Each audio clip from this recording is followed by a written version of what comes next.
Salam sejahtera Malaysia. Ada satu persoalan yang saya mohon anda untuk memberikan komen. Pilih peruntukan atau Muhyiddin? Itu soalan yang cukup seronok untuk dijawab lah. Pada pendapat anda, untuk seorang wakil rakyat yang ada integriti kepada rakyat, ya. Sebab kenapa pilihan raya dibuat supaya ada wakil rakyat, bukan wakil parti, wakil rakyat. Ada wakil rakyat yang membela nasib rakyat, bukan membela nasib parti. Jadi, pada pandangan anda, ahli-ahli yang berhormat ini patutkah memilih peruntukan atau memilih Muhyiddin Yassin? Kalau ditanya kepada saya, of course, dengan serta-merta saya akan jawab, mereka patut pilih peruntukan untuk rakyat. Walaupun begitu, mereka juga tetap sekarang ini mereka tetap setia dengan Bersatu. Mana ada dorang letak jawatan pun, mana dorang keluar parti pun, mereka tetap setia dengan Bersatu. Cuma saja sebab kerja mereka ialah untuk mempertahankan rakyat, untuk membantu rakyat, bukan membantu parti. Bukan membantu parti, bukan memajukan parti, bukan mengembangkan parti, jauh sekali mengayakan parti, apalagi dengan cara yang tak betul, kan? Jadi, pilih peruntukan atau pilih Muhyiddin, mana yang sepatutnya mereka lakukan? Anda tolong komen. Pengurus CPN tidak patut jadi penghalang untuk MP Pembangkang dapat dana dalam waktu terdekat. Betul. Sepatutnya mereka beramai-ramai, seluruh mereka berilah sokongan supaya dapat peruntukan, bukan memilih Muhyiddin. Nah, kalau itu soalan dia lah. Ini sebenarnya ditulis oleh Hishamuddin Aun di Free Malaysia Today, daripada wartawan Kedet 1979 hingga ke tahap ketua pengarang. Hishamuddin Aun berpeluang mencuba serba-serbi, tetapi sukan terutama bola sepak paling dekat di hati. Ini sepatutnya berita baik buat ahli Parlimen Pembangkang. Malah ia menawarkan satu kesempatan kepada mereka untuk menamatkan penantian terhadap apa yang selama ini mereka harapkan. Cuma penghalangnya ketika ini bukan orang lain, ia datangnya daripada Muhyiddin Yassin dan kesangsiannya. Jika mereka memilih untuk bersolidariti dengan pengerusi Perikatan Nasional itu, maka lambatlah lagi untuk ahli Parlimen Pembangkang dapat peruntukan.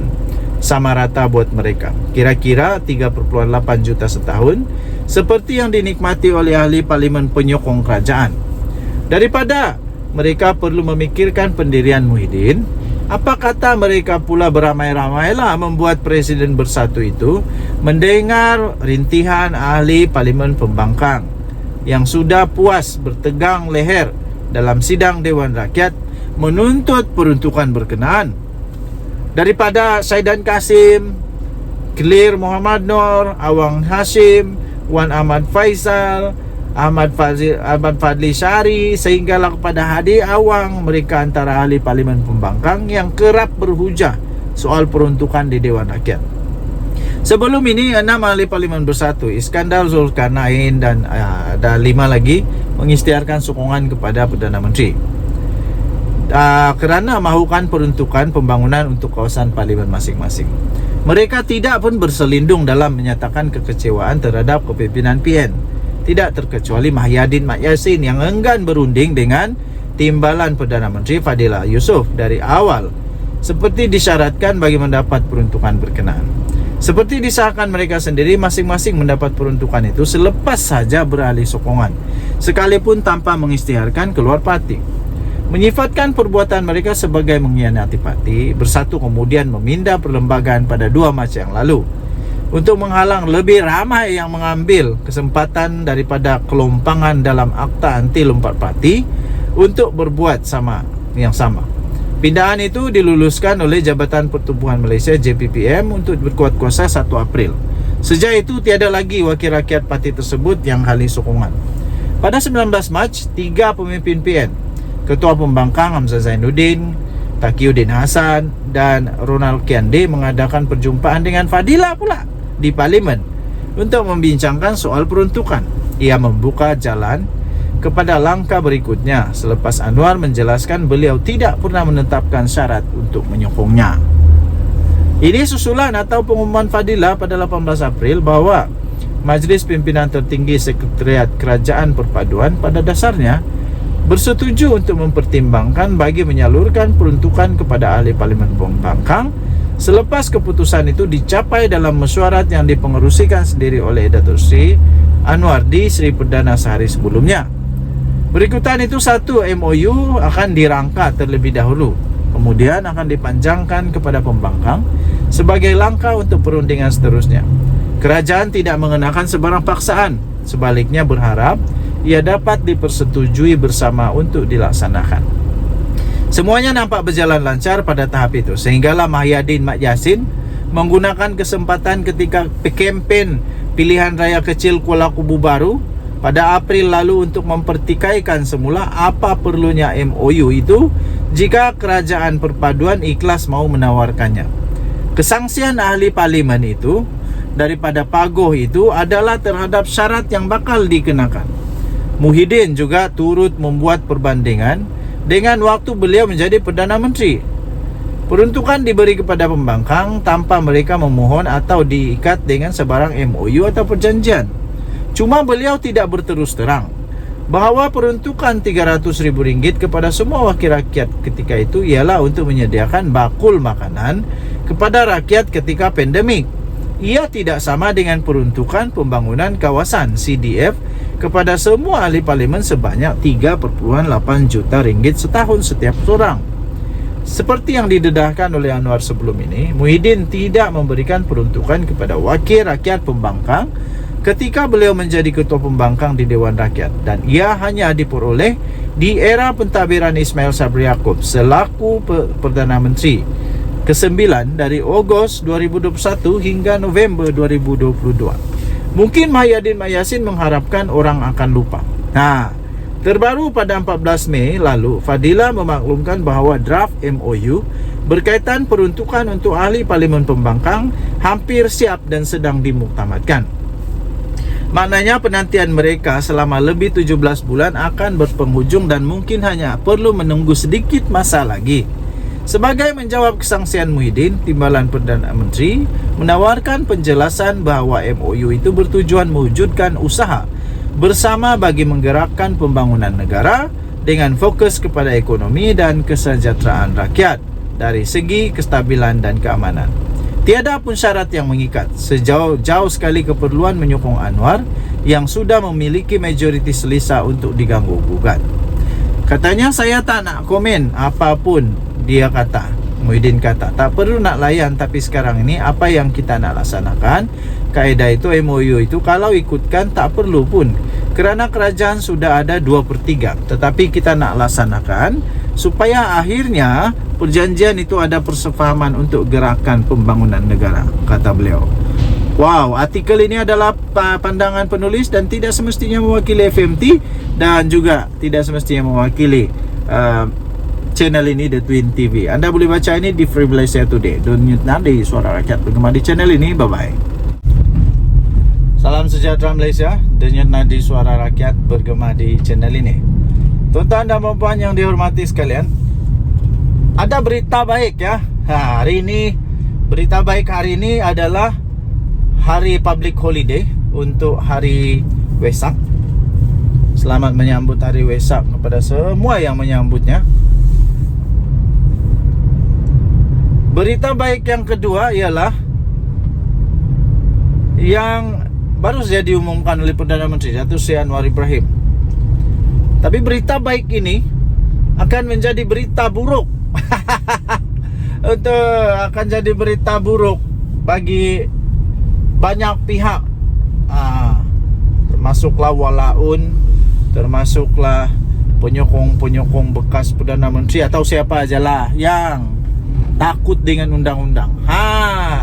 Siapa saja yang takut dengan undang-undang negara Malaysia yang adil, yang memang tak berkompromi, yang memang betul-betul tidak memberikan sebarang diskriminasi. Ini berita buruk untuk anda. Kerana Datuk Seri Anwar Ibrahim memberikan jaminan di dalam ucapannya.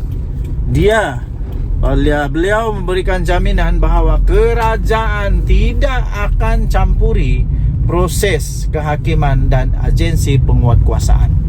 Inilah yang terbaik ya. Inilah yang terbaik sebenarnya, tuan-tuan dan puan-puan yang dihormati sekalian. Yang akan menyebabkan berita buruk adalah, okey, kita ambil tiket dulu. Hari ini kita jalan-jalan, public holiday kan. Jadi jalan-jalan pergi beli barang. Mau pergi beli ink printer. Okey, yang menjadi berita buruk ialah sebab ramai orang yang fitnah kerajaan. Ramai orang yang fitnah Datuk Seri Anwar Ibrahim, kata mereka Datuk Seri Anwar Ibrahim campur tangan lah. Lepas itu macam-macam lah. Lepas tu ada yang cuba untuk pujuk ke apakah untuk supaya Datuk Seri Anwar Ibrahim campur tangan. Itu berita buruk bagi anda semua yang mahu begitu, yang fitnah begitu. Sebab kerajaan tidak akan pernah dan tidak akan campur tangan dalam apapun kes kehakiman. Jadi jangan cuba-cuba fitnah kerajaan. Jangan cuba-cuba fitnah kerajaan yang ada sekarang. Sebab nanti yang susah siapa? Nanti kalau fitnah, yang susah diri sendiri. Kena tahan, kena siasat polis. Lepas tu bila sudah kena tahan dan kena siasat polis, sanalah mulai cakap itu ini, mulai fitnah itu ini. Jadi kerajaan tidak akan mencampuri sebarang proses kehakiman dan memberi ruang sepenuhnya kepada agensi penguatkuasaan seperti Polis Diraja Malaysia dan Suruhanjaya Pencegahan Rasuah Malaysia SPRM. Membenteras rasuah dan ketirisan hasil negara. Perdana Menteri Datuk Seri Anwar Ibrahim berkata, peranan Jabatan Audit Negara juga perlu diperkasam supaya tata kelola dalam perkhidmatan awam dapat ditambah baik. Hal ini ditekankan untuk mendapat dukungan dan bertindak dengan begitu tegas dengan baik serta menjalin perkhidmatan awam yang lebih teratur, menjamin perkhidmatan awam yang lebih teratur, bersih daripada rasuah dan kelembapan dan kemalasan. Saya setuju sangat dengan ini. Bagi penjawat awam yang pemalas, yang makan gaji buta, yang harap naik gaji saja, yang selalu terfikir aku penjawat awam, apapun yang aku buat tetap tak kena buang kerja, tetap naik gaji juga dan sebagainya, minta maaf, anda tidak akan dapat dilayan begitu lagi ya. Sudah terlimpas zaman-zaman begitu. Zaman sekarang zaman terbaik. Okey. Mungkin ada yang memandang remeh dan anggap ini sebagai slogan politik, tapi akibatnya besar sekali yang mungkin tidak ramai sedar. Kesannya berantai dan menjalar hingga ke bawah. Yakinlah dan mudah-mudahan kita dapat benteras sekiranya kita bertindak secara konsisten, berani dan tegas melawan rasuah daripada peringkat tertinggi sehinggalah serendah-rendahnya, kata Perdana Menteri Datuk Seri Anwar Ibrahim. Datuk Seri Anwar Ibrahim berkata demikian dalam perutusan negara yang disiarkan secara langsung di semua saluran media tempatan pada malam tadi. Pada masa yang sama, Perdana Menteri meluahkan keyakinan isu rasuah dapat diselesaikan jika diperteras secara konsisten dan tegas. Dan yang hadir Suara Rakyat bergema di channel ini, tinggalkan komen anda. Bye.